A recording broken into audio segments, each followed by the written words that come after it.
Hello and good morning students. आज हम लोग बात करेंगे क्रोमोसोमल थ्योरी ऑफ इनहेरिटेंस के बारे में। जब हम क्रोमोसोमल थ्योरी ऑफ इनहेरिटेंस के बारे में बात करते हैं तो यहाँ पर हम लोग सबसे पहले देखते हैं कि मेंडल के वर्क को, जितना भी हमने मेंडल का एक्सपेरिमेंटेशंस देखा, मेंडल का वर्क देखा, उसकी डिस्कवरीज देखी, तो जब हम उसके रिकॉग्निशन की बात करते हैं तो यहाँ से हम जान पाते हैं कि बहुत लंबे अरसे तक मेंडल के वर्क को रिकॉग्नाइज नहीं किया जा सका। बहुत सारे कारण रहे इसके पीछे। जब हम मेंडेलियन लॉज के बारे में बात करते हैं, मेंडेलियन लॉ ऑफ इनहेरिटेंस के बारे में जब हम बात करते हैं तो ये पब्लिश किया गया था अराउंड 1865 के आसपास। Mendelian law of inheritance, Mendel का वर्क पब्लिश किया गया, लेकिन तब भी टिल 1900s इसको रिकॉग्निशन नहीं मिली। और इसके पीछे बहुत सारे कारण रहे। हम लोग देखेंगे कि क्या क्या कारण रहे जिसके वजह से मेंडेलियन ने जितनी मेहनत हमारे सामने इन सारे तथ्यों को लाने में लगाई, उसको रिकॉग्निशन मिलने में इतना लंबा समय क्यों लग गया। तो सबसे पहली बात कि क्यों मेंडेलियन के वर्क को या मेंडेलियन वर्क को रिकॉग्निशन नहीं मिला। सबसे पहला कि कॉन्सेप्ट ऑफ फैक्टर्स। फैक्टर्स क्या है? जीन्स है, जैसा कि हम लोग अभी जानते हैं। Concept of factors as unit of inheritance, ये बात एक्सेप्ट नहीं की गई। क्यों? क्योंकि there was lack of physical proof. Mendel अपने एक्सपेरिमेंट्स को हमारे सामने रख तो पाए, लेकिन कोई फिजिकल प्रूफ नहीं दे पाए जिससे ये कहा जा सके कि फैक्टर्स ही जीन्स है और यही है क्या? Units of inheritance. Proof were based on statistical data. जैसा कि हम लोग ऑलरेडी पढ़ चुके हैं कि जो मेंडल थे वो मैथमेटिशियन थे और उन्होंने क्या किया? मैथ्स को बायोलॉजी के साथ मिक्स किया। उन्होंने स्टैटिस्टिकल डेटा यूज़ किया हमारे सामने किसी थ्योरी को समझाने के लिए। तो उनके जितने भी सारे प्रूफ थे वो स्टैटिस्टिकल डेटा के ऊपर बेस्ड थे, जो कि दूसरे उनके जो कंपेनियन साइंटिस्ट्स थे वो उनको एक्सेप्ट नहीं कर पाए। फिर यहाँ पे हम क्या देखते हैं कि उनका जो प्रिंसिपल उन्होंने जो दिया था, जिसमें उन्होंने बताया था कि पेयर ऑफ एलील ये आपस में ब्लेंड नहीं करते हैं। तो यहाँ पर क्योंकि हम पढ़ चुके हैं कि एलील मिक्स करके एक इंटरमीडिएट फिनोटाइप जनरेट कर सकता है, ये आज हम लोग जानते हैं, लेकिन मेंडल इसको प्रूफ नहीं कर पाए कि मिक्सिंग नहीं होती है। उनके अकॉर्डिंग एलील्स ब्लेंड नहीं करते हैं, ब्लेंडिंग नहीं होती है, मिक्सिंग अप ऑफ जीन नहीं होता है।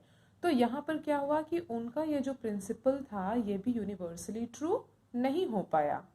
जैसा कि मैंने ऑलरेडी कहा कि मेंडल वॉज अ मैथमेटिशियन, तो क्योंकि मैथ्स के बेसिस पर या मैथ्स के कॉन्सेप्ट्स के थ्रू उन्होंने जो बायोलॉजिकल चीज़ों को समझाने की कोशिश की, ये चीज़ बहुत ही ज़्यादा अनएक्सेप्टेबल हो गई।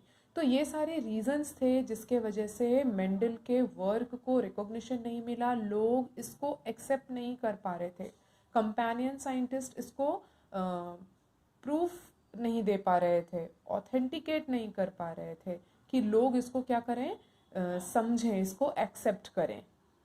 और भी कुछ कारण है जिसके वजह से मेंडल के वर्क को रिकॉग्निशन मिलने में बहुत ज़्यादा लंबा समय लग गया। जब हम टाइम को कंपेयर करते हैं, 1865 का समय और 1900s का समय, दोनों के बीच में बहुत लंबा गैप है। अब जब हम मेंडेलियन एरा की बात करते हैं 1865 के टाइम की, उस समय माइक्रोस्कोप में एडवांसमेंट नहीं था। उनके द्वारा जो हैंडमेड एक माइक्रोस्कोप था उसको यूटिलाइज करके, उसको यूज़ करके मेंडल ने अपने सारे प्रूफ्स हमारे सामने रखे।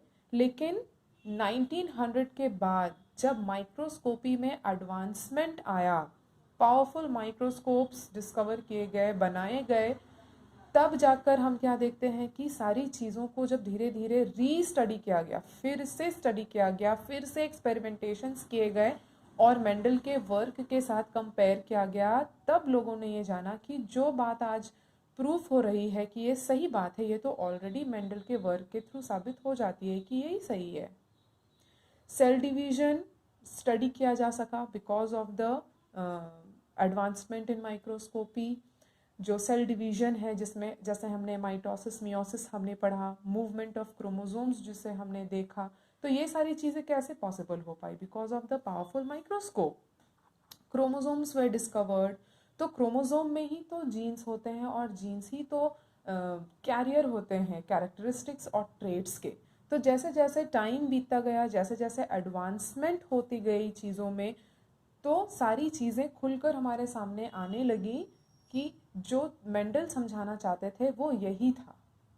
People came to know about genes and the relationship with inheritance.